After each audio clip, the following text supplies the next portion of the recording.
You don't need to be perfect to find what you're looking for. You need to be complete. We often chase a future we believe will complete us.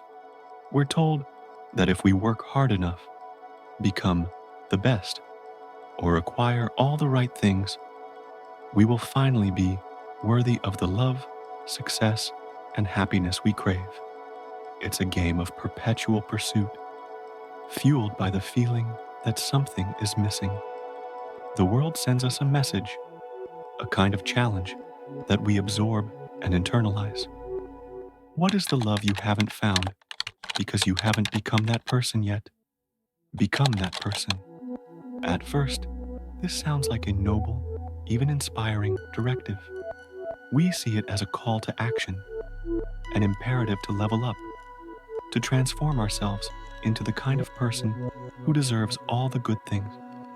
We interpret it as a quest for self-improvement, a journey to sculpt our lives and our very beings into a flawless masterpiece.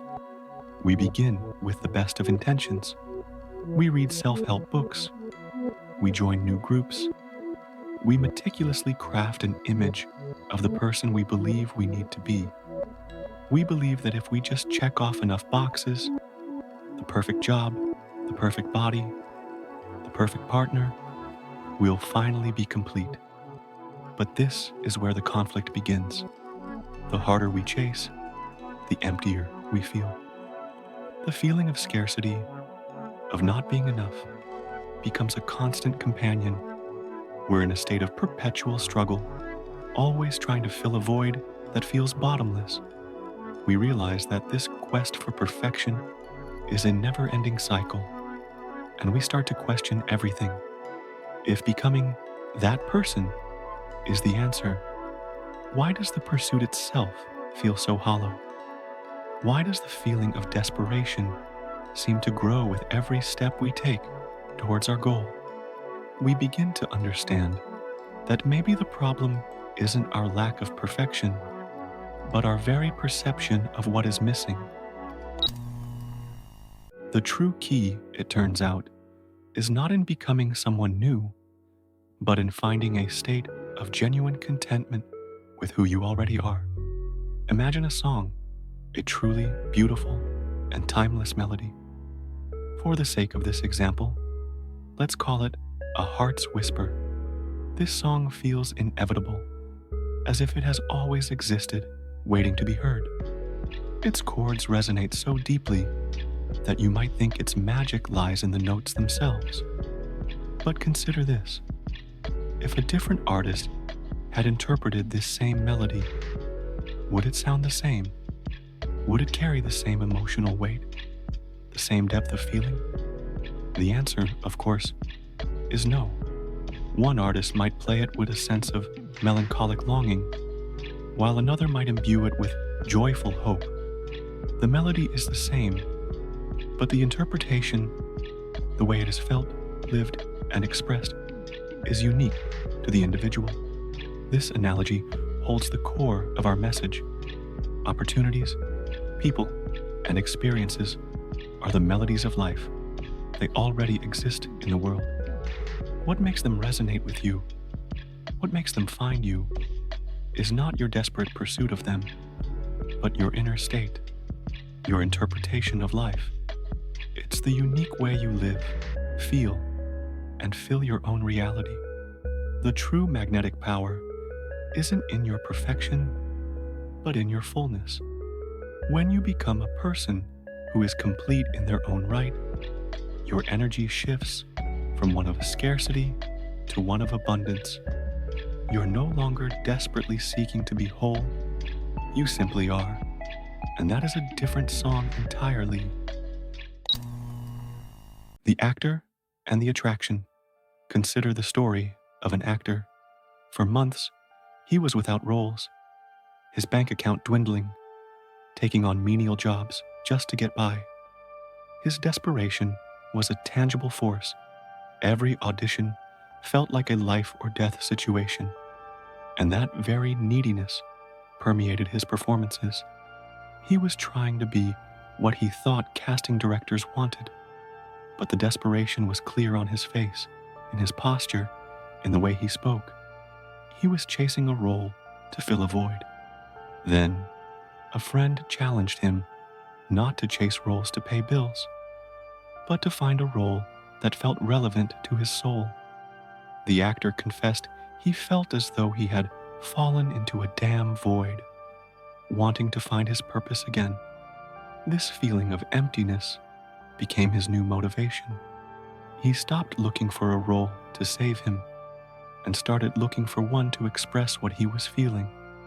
He chose a project not for the paycheck, but for the chance to channel his sense of disorientation and a desire to regain his footing. He didn't act about being broke. He acted about the emotional and psychological state of feeling adrift. He devoted himself to the project with a newfound passion, born not of need, but of a desire for artistic expression. The energy shifted from chasing to creating, and as a result, the project received critical acclaim. What happened next was no coincidence. As his work gained recognition, more meaningful offers began to pour in. The desperation was gone, replaced by a quiet confidence and a sense of purpose. He wasn't attracting jobs anymore. He was attracting opportunities aligned with his newfound state of being, the artist and the personal cure. Now, let's explore a different kind of example. Imagine an artist who teaches a powerful method to his students. Use your personal struggles as raw material for your work. The key is to find a metaphor for your pain. For example, the experience of feeling insecure doesn't have to be a literal story about a timid person. It could be the foundation for a thriller about a detective constantly hiding his true identity. The psychological reality of living in a state of constant self-surveillance can be transformed into a gripping narrative of espionage and paranoia. This is the approach the artist took with his masterpiece. He was living a life of self-imposed isolation, struggling with depression. His daily existence became the perfect metaphor for a character who is surrounded by people but feels utterly alone. A man in a car, observing life through a pane of glass, disconnected from the world outside. He didn't write a memoir about his depression. He transformed his personal neurosis into a universal story about alienation. In the process of creating a work of art from his own pain, he found a profound sense of catharsis and healing. He wasn't trying to solve his problems by creating art. He was using art to express his problems. And in doing so, he attracted an audience who saw their own struggles reflected in his work. The abundance wasn't in the external success, it was in the internal liberation. The journalist and the new perspective. Let's look at another example with a journalist. She was assigned a case that had been reported on extensively by others. The facts were already public, and the basic narrative had been told. She could have simply followed the script, presenting the known information in a standard format. But she chose a different path. She didn't just report on what happened. She asked why it happened. She changed the central question from "what is the story?" to "what is the soul of this story?" By delving into the emotional and psychological roots of the event, she transformed a simple news piece into a profound human analysis. Her unique perspective, her empathy, and her distinct writing style brought a freshness to a story everyone thought they knew. She wasn't trying to report a different set of facts. She was interpreting the existing facts in a way no one else had.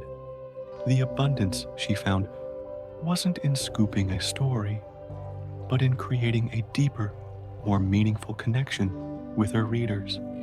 And in doing so, she unlocked a new level of professional and personal fulfillment.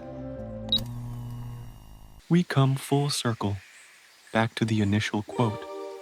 The phrase isn't a challenge to achieve something you don't have, but a challenge to be something you can't fake. What it truly means is this: create the life that only you can create, the kind of life that is so uniquely you, so rich in its own right, that it becomes a beacon for the things you desire. This new definition of abundance is a radical departure from the old paradigm of scarcity. True success doesn't come from a desperate chase for what you want.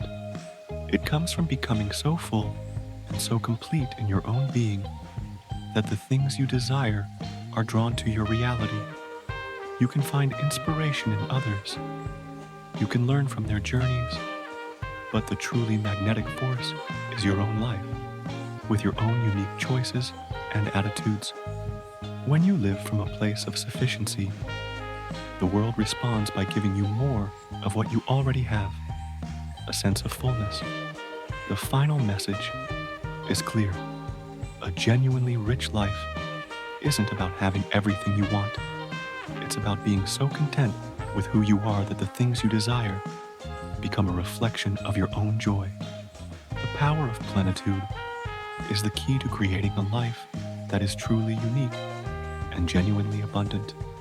It's about moving from "I need this to be happy" to "I am happy," and this is a beautiful addition. And in that simple shift, everything changes.